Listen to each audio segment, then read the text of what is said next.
What's everybody? Welcome to the Grand Torino.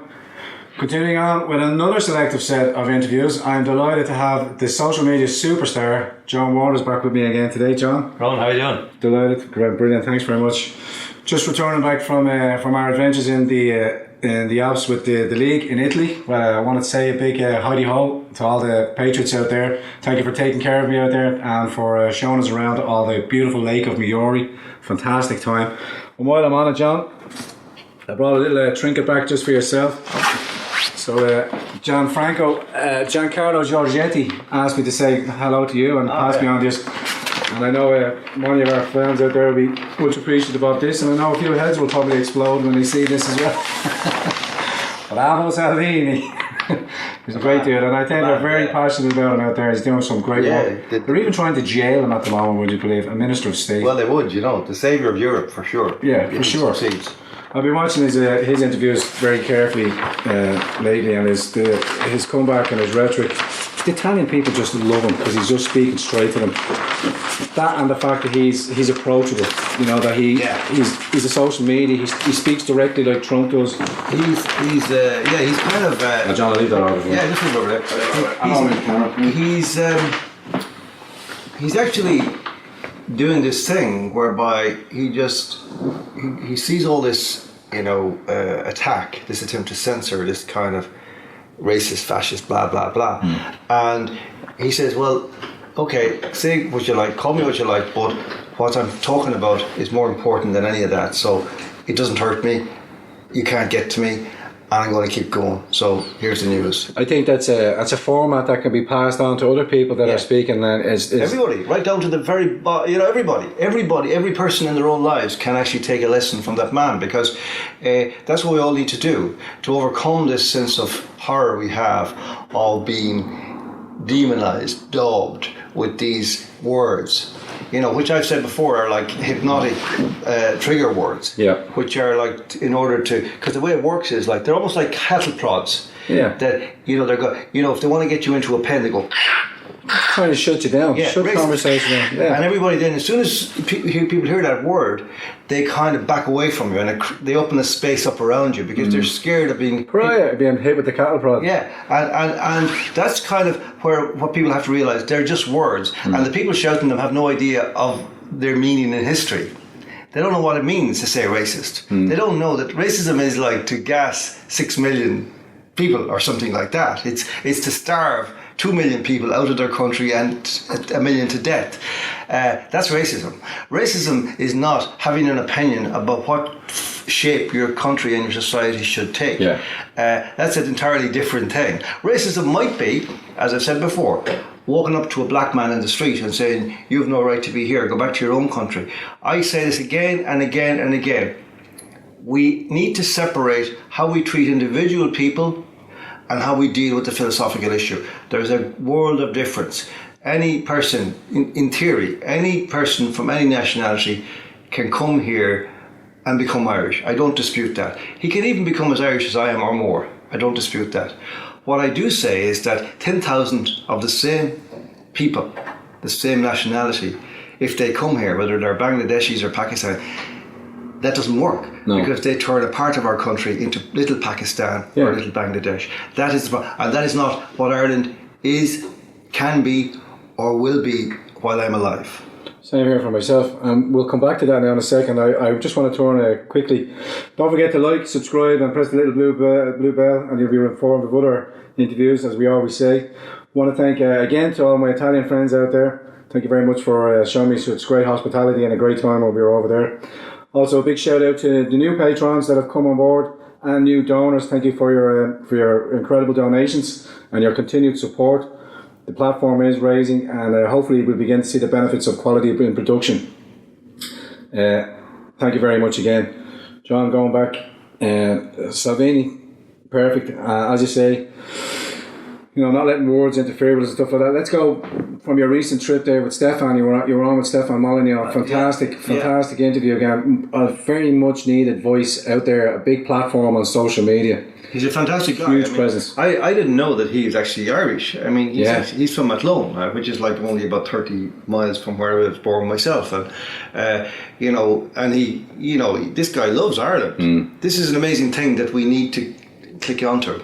That there's 70 million people out there, if we can connect with them, who could help us to save Ireland from the kind of people who are now trying to destroy it. And some of them are on this island as we speak, and a lot of them are outside the island as well as our diaspora, but they have no love for Ireland, and Ireland is just a pawn in their game. So Stefan, he's utterly fantastic. His broadcast was like such phenomenal detail, such phenomenal research he had done. Nobody has done it, including me or you. I mean, he does that. I've seen Stefan time and time again. Different issues that come up, he'll go all the way down. It's like sitting inside a lecture. He'll go an hour and a half, facts. And the great thing about it is, Ron, that I can go on with Stefan. We don't have to agree about everything. No. He says that's the conversation we're screaming for. Exactly right. That's the whole point. If we're going to be singing the same song, in unison, that's not very interesting. But he says something, I kind of qualified from my point of view. He comes back, I kind of qualify. And that's what we're missing. That's why we have to do this. That's why you and I are doing this interview, because the people who are collecting salaries for doing this are absolutely point blank refusing to do it, to carry out their public remit. And we're left, just as the opposition is refusing to carry out his public remit in the Dáil and the Shannon, we're having to pro bono step forward and do this. And of course, then they send their shills after us, to paid shills, of course. Paid shills. As I say, I know you've been attacked in previous, and we're getting attacked again because we're not part of the wrong thing. We're not part of the group think. We're coming out with our not oppositional. What we think is for the best in what I do for my children is what's best for the country, what kind of society we want to pass on. And again, it's not about the people coming in here. It's the system for me is broke, and it's the system here is so corrupt and broke. And with the shrill media, the rhetoric that I'm getting attacked with and stuff like that, it washes over me. And I'm not saying it doesn't have an effect. It washes over me. But to see these paid propagandists, tie me in with some pretty dodgy stuff and then expose my family to so much other thing is, beyond retribution. There's some appalling, extraordinary arguments going out there. Somebody drew my attention to an article in an interview with a Jewish man who had suffered during the Holocaust and been in a concentration camp. And this was kind of warning, about populism now stalking the land, the same thing again. And he's even encouraged to say something to this effect. Hang on. Let's get this straight. What happened in the 1930s, what happened to the Jews was the Germans. Yeah. They're the people responsible for Nazism. They're also, oddly enough, the people who are trying to destroy our country by forcing us to take in far more people than we're capable of taking in. The Germans are. And when we say no, we're the ones who are called Nazis. It's a complete 180. It's a complete 180. No, sorry. Upside down. You boys, you're the Nazis. Yeah. Get over it. Deal with it. Yeah. Deal with your past. Deal with your history. Don't dump your guilt on me because I wasn't there and my people weren't there. And we didn't do that. We suffered that in our own history as a result of our shared history with our mates across the water. Fine, we're all friends now. Yeah. But let's not forget what happened. So let's not allow these people to demonize us with their daub, with the daub that belongs on their faces.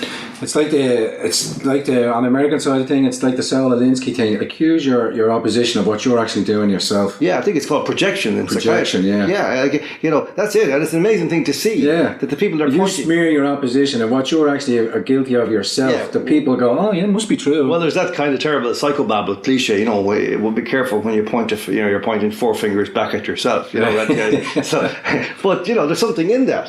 For sure. Absolutely. So Stefan, I think he's an amazing guy because, it's interesting. He threw down the gauntlet to the Irish media, and not one person took no comeback. The feckless cowards just couldn't raise. Not one person would sit up and say, "Yeah, I'll debate with you. I can stand over my position." Why? Because nobody's able for him. Because facts aren't racist. Yeah. And this is amazing. Again, that here, by any standard, when somebody, over the years I've noticed, all somebody has to do is write half sentence of praise for Ireland and they get a big write-up in every newspaper, but somebody does a 2-hour video analysis of the plan for Ireland's future and nobody wants to talk to them. No, it's too daunting a subject, you know what I mean? We'd rather keep our heads, it's like Professor Gad Saad says, it's the ostrich parasite infection where they stick their head in the sand, and carry on as normal, blah, blah, blah. Yeah, well, and there's that, and there's also the fact that there's so many elements to it. Like, there's a huge ideological thing that these people are all, as we've often said, they're trained in the same kind of cesspits of ideology, Marxism and so on. And they're a group. So they've got this group think. And they're hypnotized by these kind of the cattle prod thing, and because hypnosis. I was saying this to Gemma recently, because it's really important people begin to understand these things. Yeah. And I'm discovering it because I was using as a metaphor the idea of hypnosis, that the Irish people are kind of hypnotized in the recent referendums and so on. And I was talking to a friend of mine who's actually a hypnotherapist, and he says it's not a metaphor. Like, this is real, this is how it works. Because he says we all want to be loved, we all want to be approved of, we don't want to be thrown out of the group, we don't want to be. And as soon as there's a danger of that, everybody kind of reacts. And it's the same way as, when you're hypnotized, you will do what the hypnotist tells you because he's got you in the state he wants you in. And in normal hypnosis, there are 3 characteristics for receptivity to hypnosis. One is relaxation, suggestibility, and heightened imagination. And you actually think about it, Ron, like that the average citizen of this country, God help us, when they come home from work of an evening at 6 o'clock or 6:30, they more than likely, get their TV dinner or whatever dinner they have and have it on their lap as they turn on the TV, and then they watch 2 or 3 hours of soap opera, in which their imaginations are heightened in a certain way, in which they're trying to relax themselves from the tension of the day, so they're in a relaxed state. Yeah, and more those soap operas carry all kinds of suggestions about issues that may come up, lifestyles that aren't real, situations that aren't real. Like Robert Cialdini, you speak about hypnosis, the book by Robert Cialdini, Persuasion, in the use of language, in the use of hypnosis. We need to start thinking more like it. Unfortunately, we come back to the same conspiracy. We come back to the same thing again, though. How can you start thinking as a society if the people in charge of your conversation don't permit you to talk about anything other than rubbish and gibberish? Like, that's our big problem. I say it again and again and again, that the greatest betrayal of this country in modern times has been the betrayal by the media, who have basically abdicated their responsibility to the Irish people. And we have to keep hammering that point home to them as we're having these conversations, because it's them that it's let down, and it's this social media. This will be, not saying me, I'm saying social media itself will be the new news media, because when people see, like for instance, RTE during the week there got caught out with Noel Edmonds. Ray Darcy did a conversation with Noel Edmonds on the Saturday night show, I think it was, and he spoke briefly about the banks. Noel's for Brexit, Noel Edmonds is for Brexit. And part of the conversation where he was throwing out the blame on the banks and stuff like that they were essentially to blame for the Remainers getting which everybody believed back in 2010-11 here. Yeah, when he threw out them facts and figures, but when the interview was put up on RT Player, they had edited that bit out, and it was Jonathan Sugarman, who is the whistleblower from the Banking Institute, who's been ostracised out to Greece, but he picked it up, threw it back out to him. I says, this the journalism you're talking? That whole interview that came through, and then when it's put up in the RT Player, doctored, fake news. Phenomenal. Fake news. And when you consider, in your face. It's unbelievable. And when you consider, well, it's not actually, we know what's going on, but like the same syndrome afflicts this whole discussion on Brexit. It's quite extraordinary that in Ireland, the entire, like a torrent of talk, whether it's in the form of radio, television, books, articles, whatever, is directed at basically denying the people of our nearby island the right to vote about their future, basically to take back from them the right to make a decision about the most crucial matter about their economic and cultural life over the next century. This is unbelievable, and of course, the political position of Ireland doesn't exist. What we hear from most of our politicians is the position of the EU. And then it's repeated by what Gemma coined on one of her tweets as the Leo bots. The Leo bots that just repeat whatever Leo says because Leo's the shining light. Yeah. He's the ultimate federalist. You know, even from his early days when he was first interviewed, he was a federalist. He's European, true and true. He's not going to detract from the line. And he has his media enclave now, his communication suite, which is paid for by the state, or which is paid for at the cost of millions. But he's also got the fourth estate at his beck and call. Yeah, well, I had a German journalist here during the week. She was interviewing me for a radio program over there, and like, I think she was a bit alarmed and taken aback that actually she was getting from me a totally different perception of what's going on than she got from anybody else virtually. And because I was saying like that, you know, it's an extraordinary thing that the kind of people who are attacking what they now call English nationalism and blaming that for Brexit are the same kind of people who will never allow you to talk about English imperialism in Ireland. They're down your neck the minute you mention it. And yet this is the empire awoken in the form of Brexit, when in fact nothing could be further from the truth. These are ordinary people who are saying, we want our lives back, we want our country back, we want to control our own destinies. Yes, and we want a safe place for our children to grow up in and our grandchildren. And they're being sneered at by sophisticated journalists who actually have the resources to rise above all this, what's happening in England and in Britain and in Europe, and hide away. That's what happened with the elites in their enclaves. You know, the chances of having to deal with this are much less than they are in the. They're behind walls. They're in their gated in their communities. If you're of that affluent wealth, plus there is a metropolitan kind of irresponsibility at the back of all this commentary, which is to do with the fact that in a big city you don't have to know anybody. So it doesn't matter what goes on, in a sense. Everything is just kind of exotica that you pass by in the street.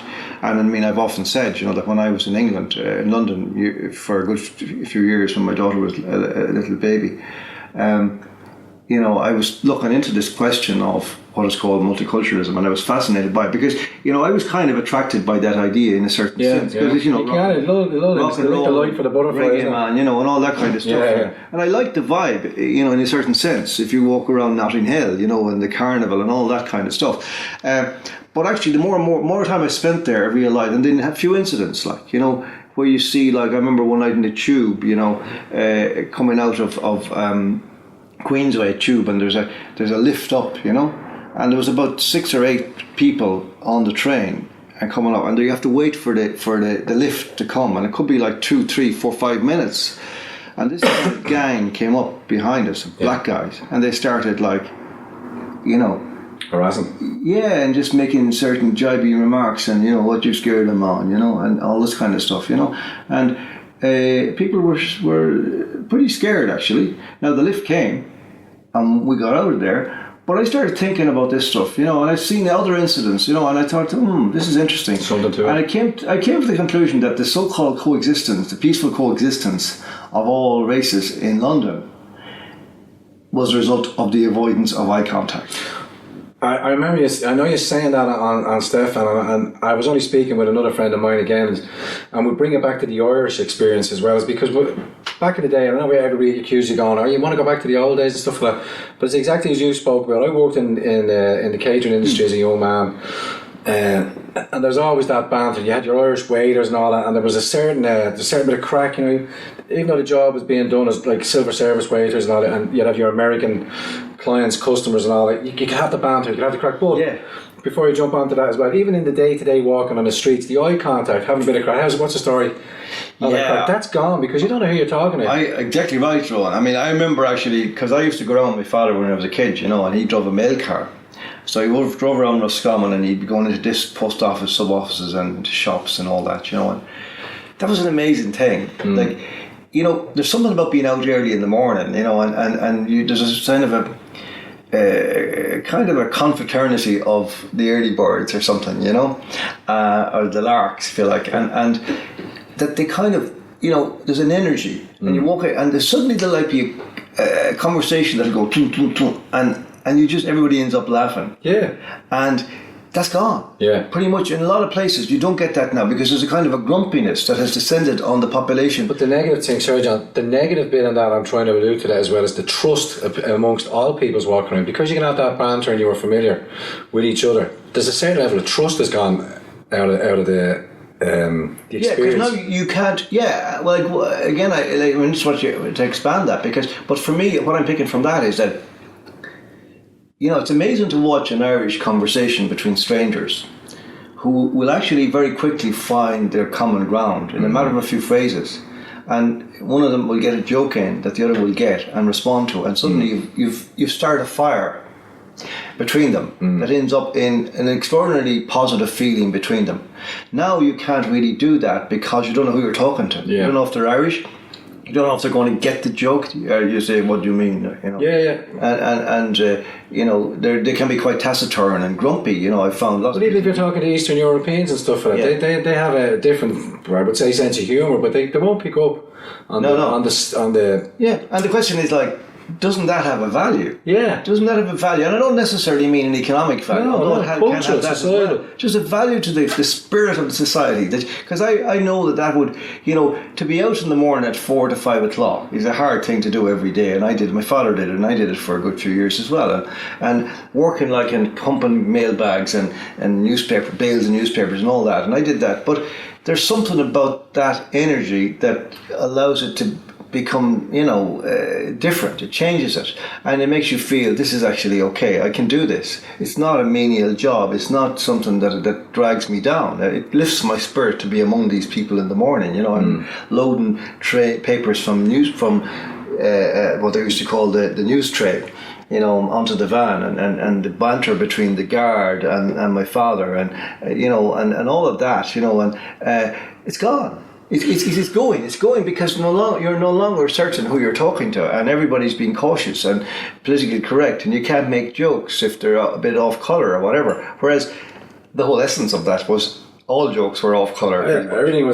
There was nothing off limits. Yeah. But my point is, even like I know a lot of guys from Poland, from Lithuania, from Romania, loads of different people. But they've been here 10, 12, 13 years.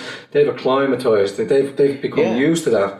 Where if you have this sudden influx now, especially with the refugee situation, where you've got pockets and pockets and pockets, and before you know it, there's an enormous amount of people that will have, and I'm going to use the term, in-group preferences, because they feel secure in their group because they're not used to the culture that they've been dropped into. I made this point to Stefan, and it's a really important point that, I don't deny and Paddy Pierce talked about this as well. He said anybody can come to Ireland and become Irish. And I agree with that in other words, I've known lots of African guys who've come, or women who've come here, and they get it, and they come in, and they're part of the community. They're buying in straight in. And they can become Irish. I mean, they can become as Irish as I am. But if you take in 10,000 of the same people, they tend to group together. Yeah. And what you get then is a little Pakistan or a little Bangladesh. And that's a different matter altogether. And or Nigeria, or Poland. And here we talk about bring up the word racism. Isn't it somewhat racist if a society develops the idea that it can import certain categories of foreigner to do certain types of jobs that they want not want to do ourselves? Isn't that racist? Yeah, and it seems to be lost on certain people. It does, yeah. In fact, a lot of the people, this is the really ironic part, that some of the people who are chanted racist at you or me could be actually availing of the services of a Filipino maid who they're using in that way. I wouldn't rule it out very often.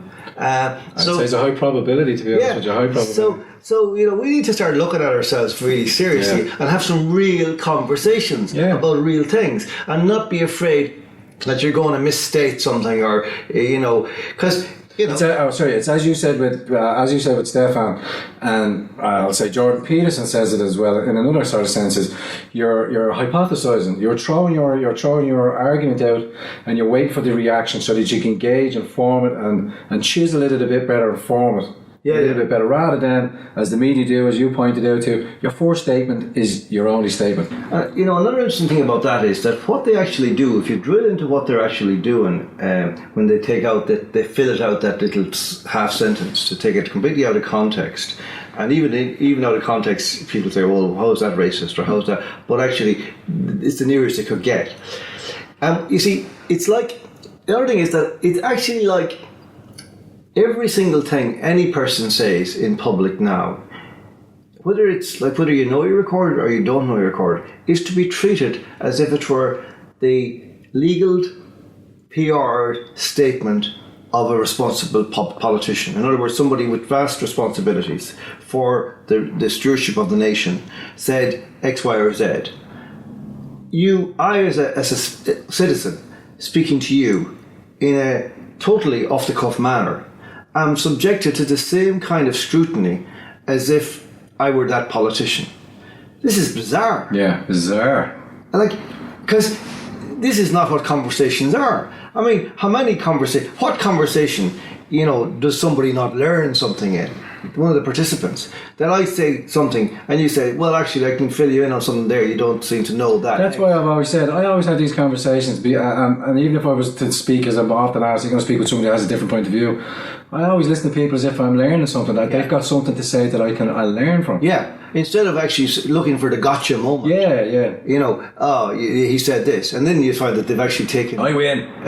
One clause out of a 15 clause sentence, and that's you. Yeah. And they spin the meaning of it. But that's the way the fourth estate, they've had control of editing and putting pieces together and stuff like that. Whereas if in a live broadcast you might have a 5 seconds delay, but they can tweak now. I went through that very badly actually about 5 years ago, 5 years ago, in the wake of the whole Saturday Night Show and business with the drag queen and Brendan O'Connor. Yeah.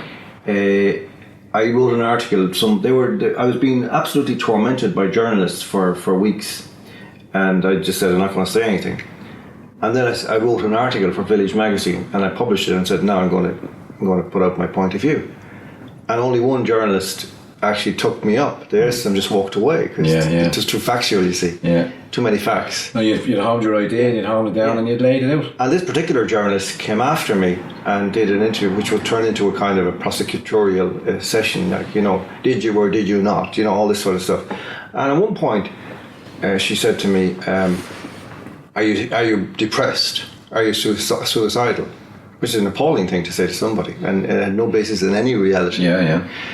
And I just was dismissive. Like, it's like, can we talk about I says, that's a load of bullshit, or that's a cop out, and which is a whole other deal, about what I may have meant by that. But I wasn't there to talk about that. I was there to talk about my article in Village, which she wrote in her article. Not one word about that article. Doesn't surprise me.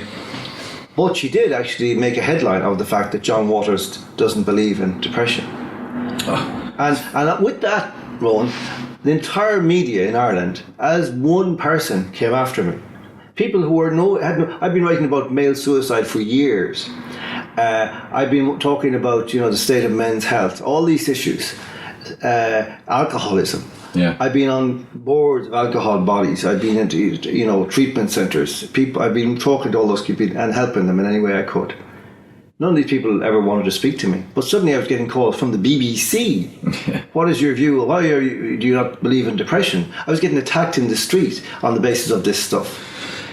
From people obviously who were, sadly, under the effects of medication because of their condition. And this is journalism in Ireland now. This is why I have zero respect for any journalistic outlet in Ireland now, because they were all in on that, and they were all in on the other stuff as well. So their role is to say, John Waters is out of line. We're going to put him back in line, or we're going to bury him. I want to move on to certain other subjects as well. Now, I'm cognizant of the time now. We spoke earlier about, and we're going to just mention his name. Say the likes of Graham Linehan now. He's getting bit by the monster that he helped to create, because he found the red line that he wasn't willing to cross over and march on with the left, which was the hormone blockers for children, which to me, and I'll say that straight, as child abuse, and it's outright child abuse. You cannot dictate to a child what gender that they will be till they're at least 18, till they know who or what they are. To do this now, I mean, I'm not big on having the state come in involved, but even society's morality. Like I recently seen in New York that they passed an abortion bill now where up to 9 months, if a baby's born at 12:05, the new abortion bill in New York will allow abortion up to 12:04, a fully formed 9-month-old baby. But the backlash I've seen on social media, more and more people coming out, is this right? Are we going to allow these children to be torn out at just before birth? And then to flip that over again now as well, and to say, are we going to allow whatever parent thinks that they can say that their 3 or 4 or 5-year-old child can be given these blockers, and once these blockers are given, they'll be in fair to it. There's no going back. Oh, Ron, look, this is going to destroy the lives of countless people, and that's obvious. Kids who don't know what they're going through. Yeah. All of us were confused. For some as to trendy, I look at my child, I've got a transgender child. it is Like that 11-year-old, there's an 11-year-old child over in the United States called Desmond who's been flaunted around as the first drag kid. And if you're paying attention to it, he's up on strip clubs and Yeah. people throwing money at an 11-year-old child who's clearly on the spectrum as well. Yeah, well, this is an example of what I keep saying. There are no adults left, or very few, and that in the future, if there is any sanity left after we're finished, our generations are finished with the world, and people look back, they will ask the kind of questions we ask now about institutional abuse or whatever, clerical sex abuse. How was this allowed to happen? Or corporal punishment in schools. And they say, how did these people stand by and allow these kids to be destroyed, their lives to be destroyed? Because there will be mass suicides out of this, for sure, for certain. So I take my hat off to Graham. I don't know, I've never met Graham, and we used to both work for Hot Press way back. He in a different time than me. And we don't agree. This is the thing that people say to me in the street, I don't agree with you about everything. Well, Good. I don't agree with Graham about everything. So what? You know, he's a brave man.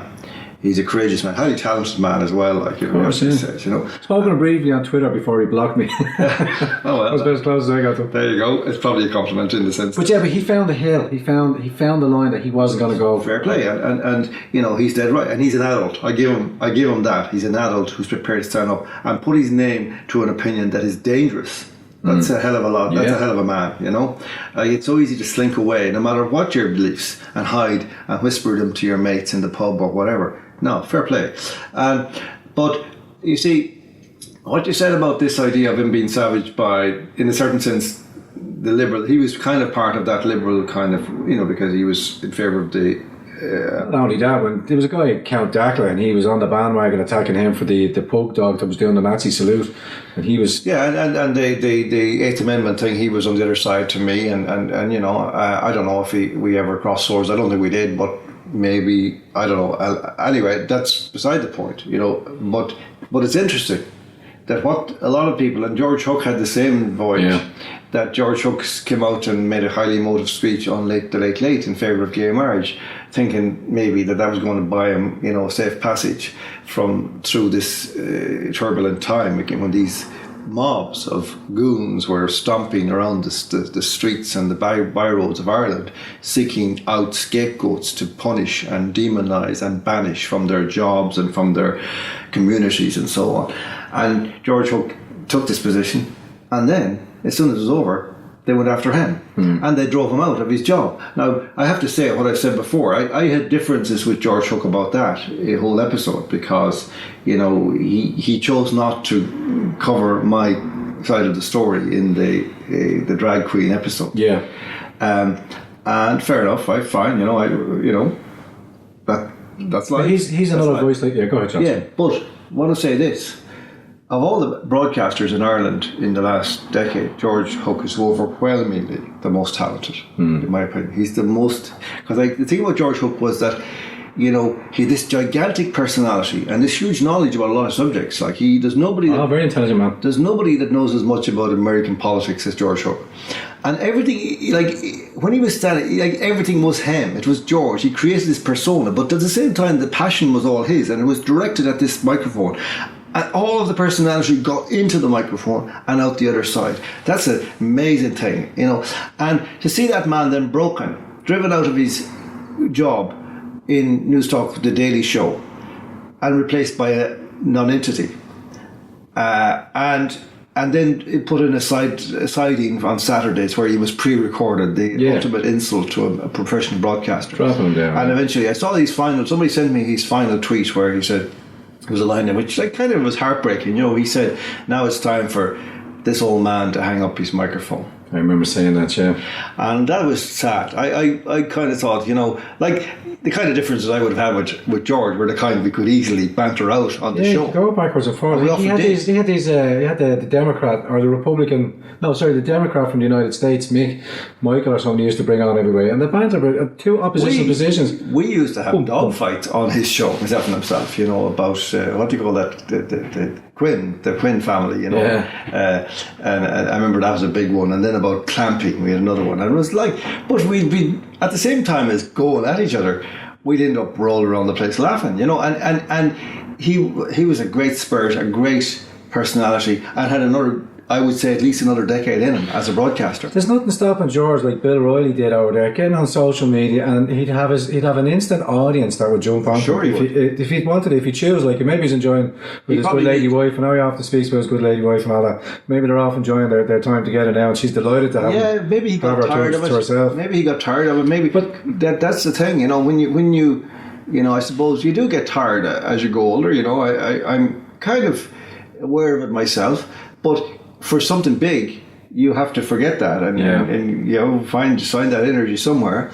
But I can see that maybe he doesn't have necessarily the kind of convictions about things that he might have had when he was younger, and he's thinking maybe I just want to see out my life now in relative peace. Yeah, and that's understandable. Like I mean, I can understand like when Kevin Moyers was driven out for his first position, when now George is they attacked, and yourself, you know, strong voices that were there attacked and driven out, and then it just leaves the field open for them to have, you know, no opposition, no pushback. But now with the new medium and stuff like that, they're getting a pushback, and we're not holding back. It's not that we're not holding back. We're not intimidated because we have our audience, and we understand how they use their words, racist, homophobe, bigot, and all that, because you've used them so often, they're meaningless now. I find it really interesting, Rowan, because as you know, I kind of am I'm what the online is called a self-described or a self-confessed Luddite, you know, and and I was, because I kind of, even though I have lots of technology, look, I have even an Apple Watch, for God's sake. Look at you,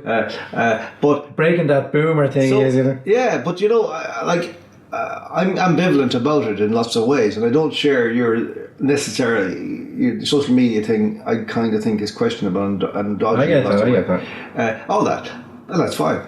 But I have to say, like, I'm amazed and delighted to see this YouTube, and we saw what happened with Gemma's the last thing I did with Gemma there, a couple of weeks sweet, taken off. But her audience was there, and all the pages said she put out the call, get me back on. Yeah, we were able to get you back on again. Yeah, but there, you know, it's that's an example of what I mean about not liking certain things about the internet, like that the monoliths, the tech monoliths now, you know, they are really worse than any government, any almost kind of, like you would say, a totalitarian government, because they basically are listening to everything, and if they don't like it, they'll find some pretext to take you off. But that's the thing, sorry John, that's the thing. We've got Minds, we've got BitChute, there's other platforms that are growing around. Well, that's the free market. That's great, yeah, but that's good. You know what I mean? Well, that hasn't. Even though these YouTube and all that, they're the monoliths, they're not alone anymore. There's Gab against Twitter. Yeah, but it's slow. I mean, it needs to kind of come up a little bit more before. But I'm thrilled to be, able to do this and to talk to people in this way, and it's amazing. It's amazing. I thought, this is a loop that's kind of a sidebar on society. But actually, I can just walk around the street now and I meet people who say, I saw you in Grand Torino, I saw you on with Gemma, I saw you with Stefan. That's amazing, because you could be on RTE 3 or 4 times a week and you wouldn't get that kind of response. Yes. Because there's an engagement with what you're saying. And there's a hunger for truth. There is, yeah, and they'll stay with something an hour long.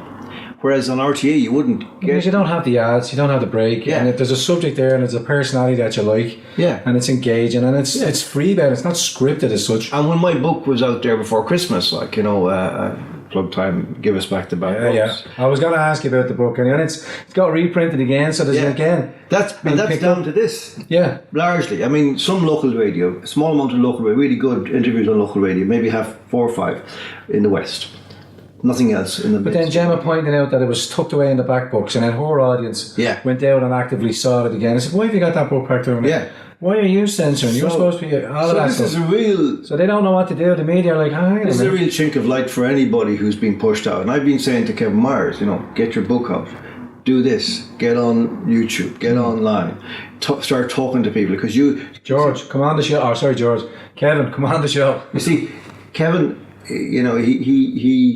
Kevin is a huge talent, but he knows that the people, because when he goes out and he meets people, he doesn't get any of this hostility. It's only from the media and online he gets the hostility.